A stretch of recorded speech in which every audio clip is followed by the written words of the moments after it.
Thank you very much, sir. This is Sumaira Khan from Sama Television. And first of all, let me convey the pulse of the nation as well.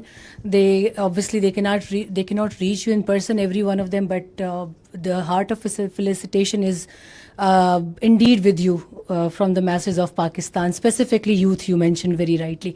My question is, in that whole span of escalation, the Indian government had been issuing extremely provocative statements regarding initiation of war, and not just the government, but unfortunately their media was also, to me it seemed very war frenzy. And but in that whole time, in the meanwhile, I saw Pakistani side and I saw you very defensively responding to all the hegemony and Indian aggression. So I just wanted to know that it was part of your strategy. What was that, or you never wanted that escalation to rise to all those levels? And a quick comment from Aurangzeb as well, that the multi-domain, how would you elaborate it? How did you incur it in the PS strategy to kill the Indian side in the battlefield? Thank you.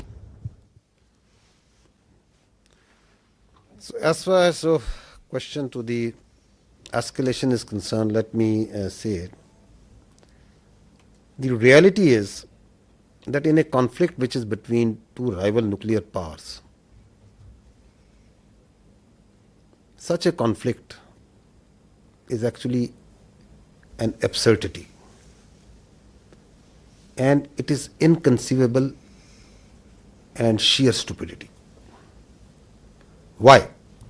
Because that conflict can lead, in the case of Indo-Pakistan, India-Pakistan, can lead to the peril of more than 1.6 billion people. So, in reality, there is no space for war between India and Pakistan. And if anyone wants to carve out this space for war, he is actually carving out space for mutual annihilation.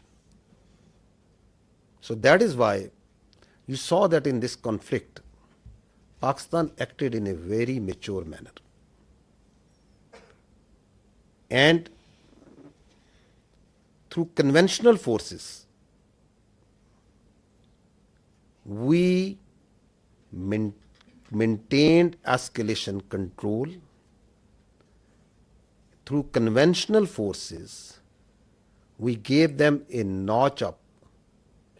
two-notch up response, while also ensuring that these forces, the Pakistan army and the other forces that were employed on the Western Front, on the counter-terrorism operations, no pull is also exerted on them. Thank you.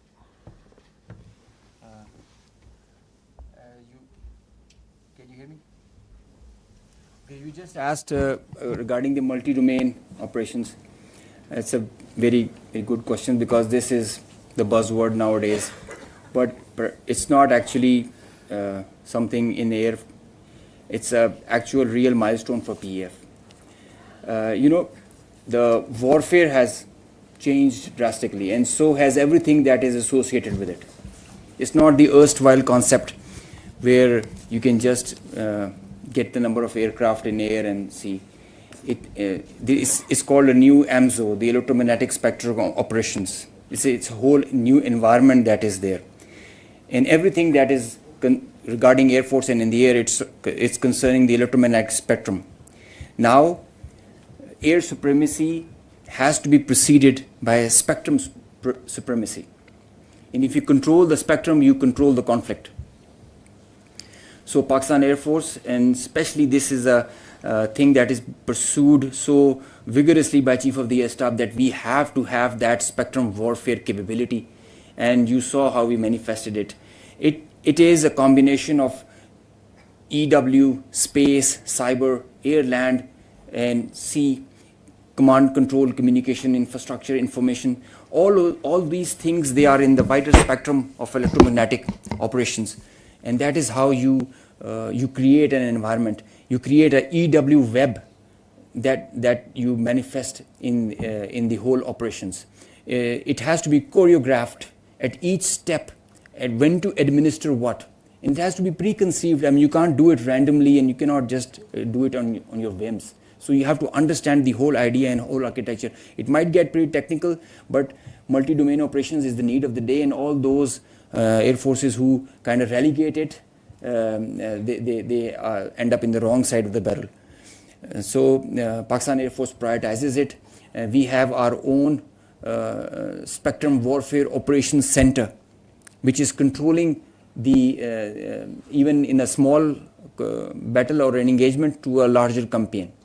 Because now all the players who are there, all aircraft, they have so much of sensors and there's so much of fusion going on, the data links, the software defined radars, they're all thriving on the electromagnetic spectrum or being challenged by it. So each player is taking a campaign level decision, the kind of information he is having. And if he doesn't get that information, he is redundant.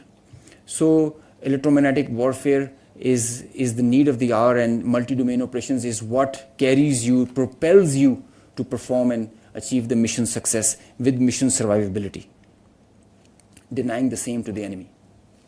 Thank you.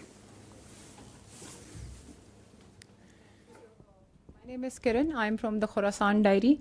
Sir, I have two questions on what basically I need confirmation. Is that one, when President Trump tweeted about the ceasefire, they said that Pakistan and India can talk in a third country. और अभी जो शाम में Indian authorities की meeting press conference हुई है, they said that the DGMOs spoke, in which Pakistani DGMO asked for ceasefire first. And tomorrow there is a call already planned at 1200. Meanwhile, the IAF said that their operation is still continued. So what is Pakistan's strategy tomorrow when the two DGMOs are going to talk? And the second thing is that, as international media also reported, that Pakistan has Indian pilot in the custody. So do we have Indian pilot in our custody? And if we have, are we going to return her or him? So I can confirm you very clearly, we don't have any pilot in custody. This is all social media chatter. This is all part of the multiple source of fake news and propaganda that keeps on, that has been generated from multiple sources. As far as your first question is concerned, let me say it very clearly and put it on record. Pakistan never requested.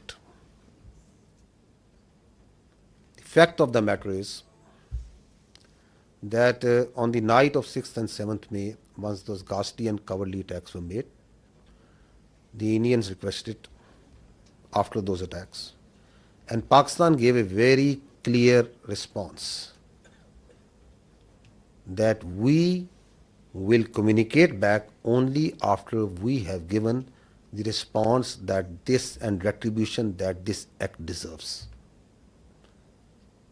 So on 10th of May, after that response and retribution, that just retribution, targeting not the civilians, but those military establishments, those units, those places from where the attack on the civilians, the innocent civilians, the children was made, once they were neutralized and taken out.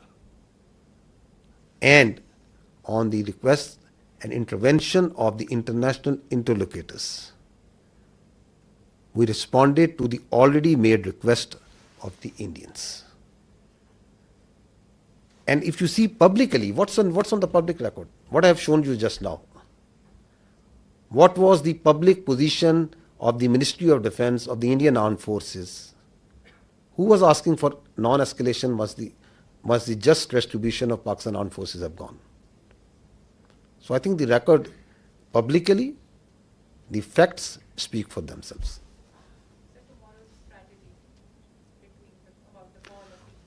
You want me to make public that what strategy are we going to adopt?